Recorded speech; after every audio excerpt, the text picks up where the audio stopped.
আসসালামু আলাইকুম ওয়া রাহমাতুল্লাহি ওয়া বারাকাতুহু। নগর কৃষি খামারের পর্বে আজকে আপনাদের সামনে আমি নিজেই উপস্থিত হয়ে আসলাম। এতদিন আমি ব্যাকগ্রাউন্ডে কথা বলতাম, আজকে আপনাদের সামনে এমন একটা জিনিস নিয়ে আসবো যে জিনিসটা নগর খামার কৃষিতে আপনাদের একটা অত্যাবশ্যক একটা যন্ত্রাংশ বলবো, যে যন্ত্রাংশটা আমি নিজেই বানিয়েছি এবং কীভাবে বানিয়েছি এবং এই যন্ত্রাংশ সম্পর্কে বিশদভাবে আপনাদের সামনে আলোচনা করব।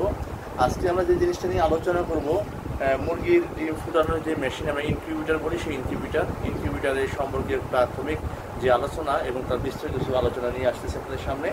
আমরা মুরগি সাধারণত যারা লালন পালন করি বা লালন পালন করার উদ্দেশ্য আমরা মনের যে চিন্তা ভাবনা ফেস করছি, যে সকল আমাদের সমস্যা আমাদের সামনে আসে তার ভিতরে অন্যতম একটা সমস্যা হচ্ছে মুরগির বাচ্চা সংগ্রহ করা। মুরগির বাচ্চা আপনারা যে সকল ফার্ম থেকে নেন সেই সকল প্যারেন্টসটা ভালো কিনা বা প্যারেন্টস সুস্থ কিনা, ডিমটা সুস্থ কিনা বা মুরগির বাচ্চাটাকে পরিপূর্ণভাবে রোগমুক্ত কিনা সেটা নিশ্চিত না হলে আপনি আপনার ফার্মটাকে বেশি এগিয়ে নিয়ে যেতে পারবেন না।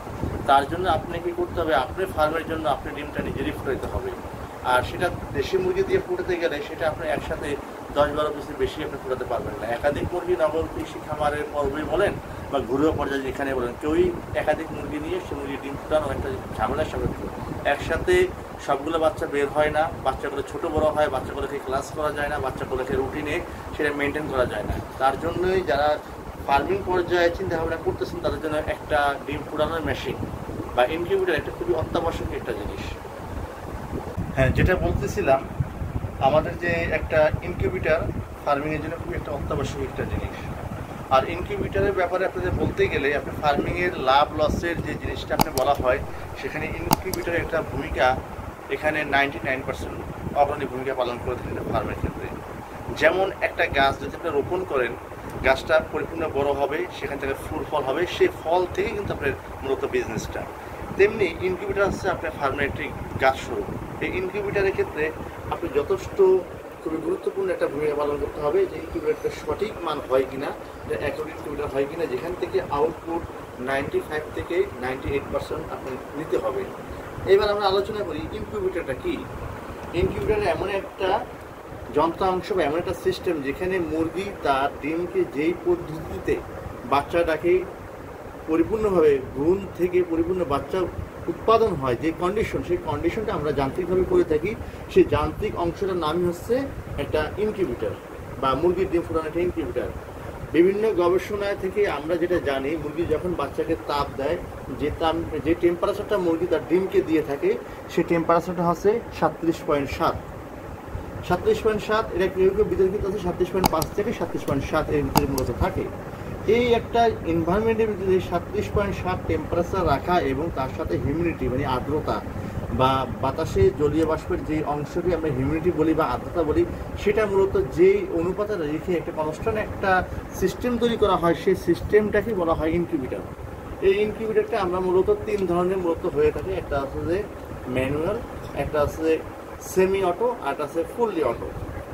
ম্যানুয়াল ইনকিউবেটর আপনারা সকলেই জানেন, সাধারণত খেতা কম্বল দিয়ে, ছোটো কার্টুন দিয়ে, একটা 100 বারে ওয়ারের লাইট দিয়ে, সাধারণ ডিভাইস দিয়ে যেটা করা হয় সেটাকে আমরা মূলত মোস্ট ম্যানুয়াল বলে থাকি। আর সেমি অটো বলা হয় যে ইনকিউবেটর মূলত কন্ট্রোলার দিয়ে হিউমিডিটি এবং টেম্পারেচারকে কন্ট্রোল করা হয়, কিন্তু ডিমের যে রোটেশনটা, ডিমটাকে যে ঘুরানো হয়, সেই ঘুরানোর কাজটা যে হাত দিয়ে করা হয় সেটা হচ্ছে সেমি ম্যানুয়াল বলা হচ্ছে। আর ফুললি অটো হচ্ছে যে ইনকিউবেটর ডিম দেওয়ার পর থেকে ডিমটা নিজে নিজে টার্নিং হয় মেশিনের মাধ্যমে এবং টেম্পারেচার এবং আর্দ্রতা সম্পূর্ণ মেশিনের মাধ্যমে অটোমেশনভাবে কন্ট্রোল করা হয়, তাকে অটোমেটিক ইনকিউবেটর বলা হচ্ছে। তাই এখন আমরা যে আপনাদের সামনে যে ইনকিউবেটর নিয়ে আসছি, এটা একটা প্রাইমারি স্টেজ ইনকিউবেটর। আপনারা যারা ফার্মিং পর্যায়ে কাজ করতে যাচ্ছেন, আপনাদের সকলের কাছে রিকোয়েস্ট, একটা ফার্মিংকে বোঝার জন্য অভিজ্ঞলব্ধ হতে গেলে আপনাকে আগে প্র্যাকটিক্যালি কাজ করা লাগবে এবং সেটা অল্প পরিসরে। যখন আপনি অল্প পরিসরে কাজ করবেন তখন তার সমস্যা লোকের সমাধান সব কিছু আপনি যখন অবগত হবেন, তখন আপনার বৃহৎ আকারে কাজ করলে আপনি বড় ধরনের ক্ষতির সম্মুখীন হবেন না। তো এই সকল ইনকিউবেটর মূলত পারফরমেন্সের দিক দিয়ে সাফল্যে খুবই ভালো। যেখানে আপনারা দেখতে পাচ্ছেন একটা মাছের একটা ককশিট, যে ককশিট দেওয়া আছে, এখানে একাধিক কন্ট্রোলার আছে। দেখেন এই একটা কন্ট্রোলার আপনারা দেখতে পাচ্ছেন, এখানে HXHW3001, এটা একটা কন্ট্রোলার, একটা প্রচলিত কন্ট্রোলার সাধারণ পরিসরে। এখানে একটা মিটার দেখতেছেন আপনারা, এটা সাধারণত আর্দ্রতা টেম্পারেচার দেখায়।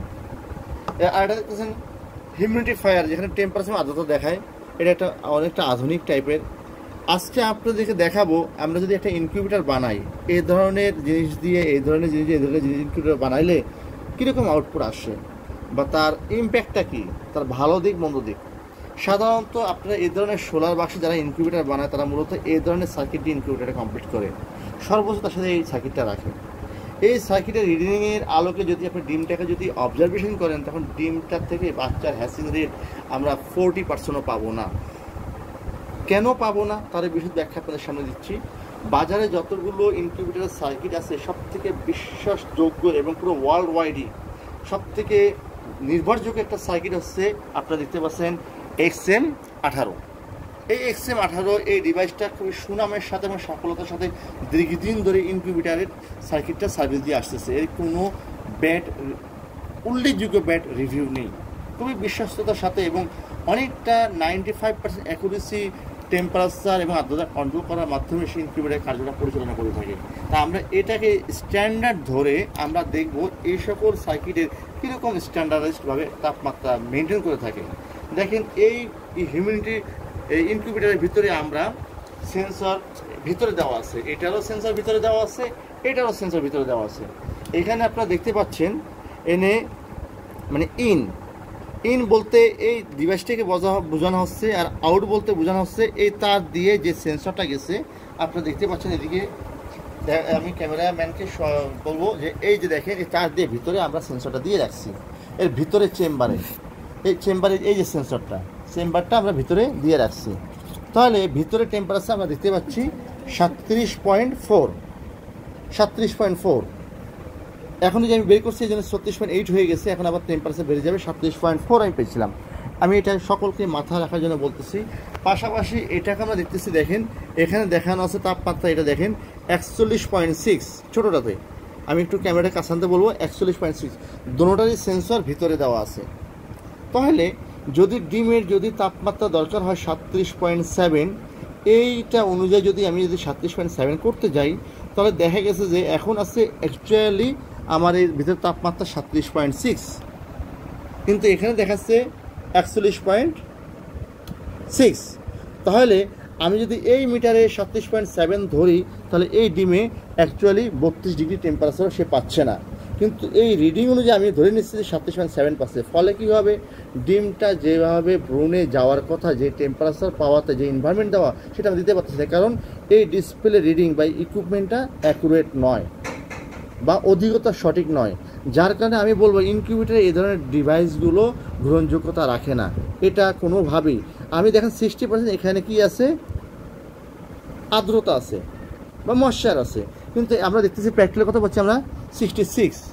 তার মানে কোনো অংশেই আমি এটাকে একটা গ্রহণযোগ্যতার মাপ কাটিয়ে নিতে পারি না। তার মানে এই জিনিসটা আমাদের গ্রহণযোগ্যতার বাইরে। আমি আপনাদের সকলকে বলবো, আজকে আপনারা প্রুফ হয়ে গেলেন যে এই ধরনের বাজারের ছোট অল্প দামের যে আপনারা মিটারগুলো পাচ্ছেন, যে মিটারই নামে আপনি বলেন, এগুলো কোনোটাই গ্রহণযোগ্যতার ভিতর নাই। এই ধরনের মিটারের প্যারামিটার দিয়ে অবজারভেশন করে কোনো একটা আউটপুট আনা যাবে না।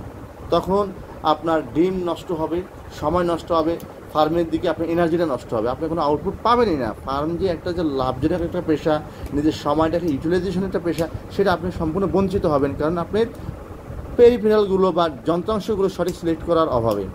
এটা আমি বাদ দিলাম, এটাতে আমি আসি। এখানে দেখেন আপনার টেম্পারেচার এখন আছে 37 আউটে 37.1, কিন্তু বাস্তবিক অর্থে আমরা এনে পাচ্ছি 37.8। তার মানে এটার থেকে অধিকতর অ্যাকুরেট। এটাকে দিয়ে একটা অনুমান করা যায়, এটাকে আমরা গ্রহণযোগ্যতার ভিতরে রাখতে পারি এই কারণে, যেহেতু এটা দশমিকের পরে অংশ ভেরিয়েশন মিনিমাম 0.5, সে 0.5 ভেরিয়েশন হলেও আমরা ডিমটাকে অ্যালোকেট করতে পারবো। কারণ যখন কারেন্ট চলে যাবে, যখন ইনকিউবেটারে আপনি পাওয়ার ব্যাকআপ থাকবে না, এটা তো ব্যাটারিতে স্বয়ংক্রিয়ভাবে চলে, এটা সেলফ একটা ব্যাকআপ আছে, যার ফলে আমরা এটা দিয়ে ইনকিউবেটারের কারেন্ট যাওয়া অবস্থায় ভিতরে কোন টেম্পারেচার কি আর্দ্রতা সেটা আমরা অবজারভেশন করতে পারবো। বাট আরেকটা জিনিস দেখেন, এখানে ময়েশ্চার দেখাচ্ছে বা হিউমিডিটি দেখাচ্ছে 71%, কিন্তু বাস্তবিকতা 66%। তার মানে এটা দিয়ে একটা অনুমান করা যেতে পারে অ্যাটলিস্ট তাপমাত্রা দিক দিয়ে, তবুও এটা অ্যাকুরেটের পর্যায়ে পাওয়া যায় না। এইটা অনুযায়ী এটা অনেকটা 60% সঠিক। আমি আশা করি আপনারা আমার বুঝতে পারছেন যে এই সকল মিটার দিয়ে বা এই সকল কন্ট্রোলার দিয়ে ইনকিউবেটর বানালে আপনাদের হ্যাসিং রেট বা ডিম যে কেন ফোটে না, ডিম যে কেন নষ্ট হয়ে যাচ্ছে, তার উত্তরটা আপনারা অনেকে পেয়ে গেছেন। এবার আমার প্রাসঙ্গিক আলোচনাগুলো আমি বাদ দিয়ে আমি আমার মূল ইনকিউবেটরটা কীভাবে তৈরি করছি সেটা আপনাদের আমি জানাচ্ছি।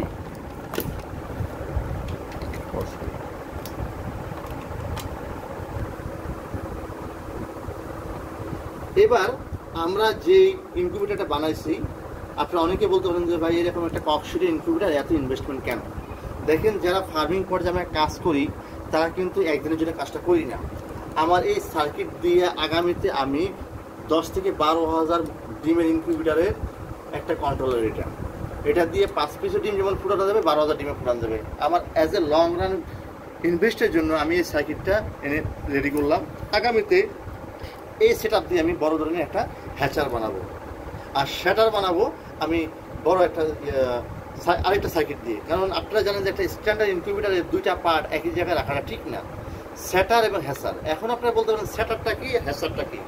স্যাটারটা হচ্ছে একটা মুরগির ডিমকে 1 থেকে 18 দিন পর্যন্ত নির্দিষ্ট তাপমাত্রা, নির্দিষ্ট ময়েশ্চার বা আর্দ্রতার মাধ্যমে ওকে বিভিন্নভাবে মুভমেন্ট করানো বা বিভিন্নভাবে রোটেশন আকারে তাপটা দেওয়ার যে পদ্ধতি, এটাকে বলা হয় শ্যাটার। আর 18 দিন পরে 19, 20, 21 3 দিন, মানে 18 দিনের পরে 3টা দিন মুরগি ওইটাকে আর রোটেশন করা যাবে না। ওখানে আবার নির্দিষ্ট তাপমাত্রা এবং নির্দিষ্ট পরিমাণ ময়েশ্চার দিয়ে তখন ডিম থেকে বাচ্চা ফুটে বের হবে। ওই যে কন্ডিশনে ডিমটাকে রাখা এক জায়গায় স্থিরভাবে, এবার সেখানে একটা নির্দিষ্ট টেম্পারেচার এবং নির্দিষ্ট হিউমিডিটি বা ময়েশ্চার মেনটেন করার ওই পদ্ধতির নাম হচ্ছে হ্যাসার। হ্যাসিং হচ্ছে বাচ্চা ফুটে বের হওয়ার পদ্ধতি, আর শ্যাটার হচ্ছে বাচ্চাটাকে দীর্ঘদিন তাপ দিয়ে বাচ্চাটাকে ডিম থেকে ভ্রূণ থেকে বাচ্চা তৈরি হওয়ার রূপান্তরের দীর্ঘ সময়টাকে আমরা শ্যাটার বলে থাকি। তা সাধারণত ছোটোখাটো মেশিনে হ্যাসার এবং শ্যাটার একই সাথে হয়। আর যখন বড় ধরনের মেশিনের সেট আপ যাওয়া হয় বা অ্যাবসোলিউট যেখানে প্রফেশনাল আউটপুটে যখন পদ্ধতিতে যাওয়া হয়, তখন হ্যাসার এবং শ্যাটার দুটোটা পদ্ধতি আমরা আলাদা করে থাকি বা আলাদা হয়ে থাকে।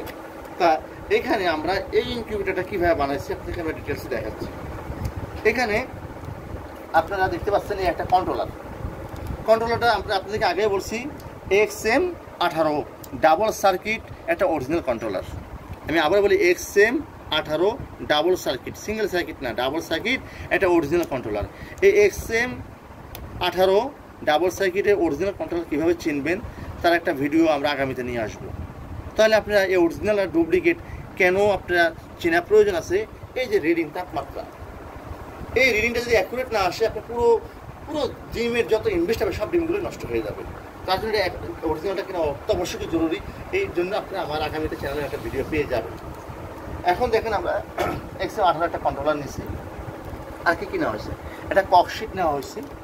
আমার ককশিটের এটা পরিমাণ হচ্ছে 24 কেজি। বাজারে যে সকল মাছগুলো বিক্রি হয় 24 কেজি এটা ককশিট, এটাকে বলা হয় ছোটো থেকে 1 গ্রেড উপরে। আপনারা এই সার্কিট দিয়ে আপনারা, আমি আবারও বলছি, 10,000 থেকে 20,000 ডিমের কন্ট্রোলিং এই সার্কিটটা করা যায়। এখানে কী করা হয়েছে, এইটা দেখেন যে খুলে ফেলা হয়েছে, এটা একটা ককশিটে গ্লাস লাগানো আছে। তারপরে এখানে উপরে একটা টেপ মারা আছে যাতে ককশিটে হাত লাগলে উঠে না যায়। ভিতরে অবয়বটা আপনারা দেখতে পাবেন, দেখেন ভিতরে একটা বাল্ব দেওয়া আছে, একটা এসি 5 ইঞ্চি ফ্যান দেওয়া আছে, 2টা সেন্সর দেওয়া আছে। এটা হচ্ছে টেম্পারেচার সেন্সর, এটা হচ্ছে হিউমিডিটি সেন্সর। এখানে একটা মিস্ট মেকার দেওয়া আছে। এই মিস্ট মেকারটা কেন দেওয়া আছে, এই মিস্ট যখন আমার এখানে আর্দ্রতা কমে যাবে, এখান থেকে ফগ তৈরি করবে, কুয়াশা তৈরি হবে, কুয়াশা থেকে এখানে আর্দ্রতা ঠিক রাখবে। এখন গরমের দিন পর্যাপ্ত কুয়াশা থাকে, তারপরে আমি পূর্ণ সেটআপটা করে রাখছি যাতে আমার ডিমটা কোনোভাবে যেন একটা আনস্টেজ কন্ডিশন বা একটা ইরোর কন্ডিশনে যাতে না যায়, যাতে সম্পূর্ণ ব্যাখ্যাটা অটো থাকে। একটা ট্রে দেওয়া আছে এখানে, 85 ডিম রাখার জন্য একটা ট্রে এখানে দেওয়া আছে। এই ট্রেতে আমরা সাধারণত ডিম দিয়ে থাকি। এখন এইগুলোর ওয়ারিং এবং সেট আপ নিয়ে আমরা পরে বিস্তারিত আলোচনা করব।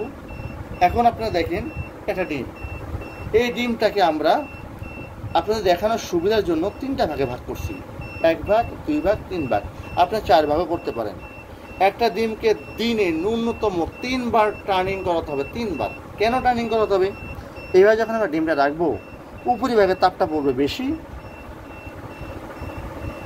উপরিভাগে তাপটা রাখবে বেশি, নিচের ভাগে কম। তো এটা যদি কন্টিনিউ এইভাবে যদি তাপটা বেশি পড়তে থাকে, ফলে এখানে ভ্রূণ হয়ে একসময় ভ্রূণটা মারা যাবে পর্যাপ্ত তাপের অভাবে। কারণ এই তাপের মাধ্যমে ডিম থেকে আস্তে আস্তে ভ্রূণটা তৈরি হয়ে বাচ্চার রূপান্তর হবে। মুরগি যখন বাচ্চাকে ডিমকে তা দেয়, আপনারা অনেকেই জানেন, মুরগি কিন্তু কন্টিনিউ তার বাচ্চাটাকে ডিমটাকে ঘুরায়, এটাকে বলা হয় ডিম চালা বলে, ডিমের চালা। সেই কাজটা আমাদের নিজেই করতে হবে এবং অটোমেটিক মেশিন, আমি প্রথমে বলছিলাম সেই কাজটা মেশিন নিজেই করে থাকে। আমরা আগামীতে সে ধরনের মেশিন নিয়ে কাজ করব এবং সেটা আপনাদেরকে আমরা বিস্তারিতভাবে তুলে ধরবো। এটা যদি যদি আমি সকাল মিন করি, সকালে যদি আমি এরকম রাখা হয়, তারপর দুপুরে আমি রাখবো এরকম, আবার রাত্রে আমরা রাখবো এরকম। এটা হচ্ছে ন্যূনতম 3টা রাউন্ড দিতে হবে আপনাকে দিনে 24 ঘন্টায়। সব থেকে ভালো হয় 4টা রাউন্ড দিলে। তবে কখনও ডিমটাকে এই রাউন্ড দেওয়ার সময় এরকম ঘুরে নেবেন, এই মোট কথা আপনাদের উদ্দেশ্য থাকবে ডিমটা যাতে চারোদিকে সব অবস্থা নিল ডিমটা মুভমেন্ট থাকে, ফলে ডিমটা অ্যাকুরেট টেম্পারেচার ময়েশ্চার থাকলে দীর্ঘ 18 দিনের ভিতরে ডিমটাকে বাচ্চা পরিপূর্ণভাবে এখানে হবে। একটা ডিমে বাচ্চা হওয়ার জন্য একটা মুরগি যে অবদান রাখে তাকে নির্ধারিত পরিমাণে তাপ দেওয়া, চারোদিকে সুষমভাবে ডিমটাকে তাপ দেওয়া, ডিমটাকে পর্যাপ্ত অক্সিজেন সমৃদ্ধ জায়গায় রাখা, ডিমটাকে একটা আর্দ্রতা সম্পূর্ণ, একটা কনস্ট্যান্ট পরিমাপিক আর্দ্রতা সম্পূর্ণ জায়গায় রাখা। সেই কন্ডিশনে যদি আপনি এখানে করতে পারেন, তাহলে একটা মুরগির যে কাজটা করে সেটা এই বাক্সেই করতেছে যান্ত্রিকভাবে। এই যান্ত্রিকভাবে করার নাম হচ্ছে ইনকিউবেটর। আমি আশা করি আপনাদের এই ইনকিউবেটরের সার্বিক যে মূল প্রণালী বা মূল যে মেসেজটা বা মূল যে বৈশিষ্ট্য সবই প্রেজেন্ট করলাম। আপনারা কীভাবে ওয়ারিং করা আছে, এখানে একটা বাল্বকে আমরা একদম মাঝখান পর্যায়ে নিয়ে আসছি। এখানে একটা আমরা এসি ফ্যান দিছি। ফ্যানটা কেন দেওয়া হয়েছে, বাল্বটা জ্বললে ফ্যানটা চলবে, বাল্বটা অফ হয়ে গেলে ফ্যানটা অফ হয়ে যাবে। বাল্বটা কতক্ষণ চলবে, এখানে যে তাপমাত্রা হওয়া পর্যন্ত বাল্বটা জ্বলবে, তাপমাত্রা হয়ে গেলে বাল্বটা অটোমেটিক বন্ধ হয়ে যাবে। এটা কন্ট্রোলার দিয়ে কন্ট্রোলিং করা হয়।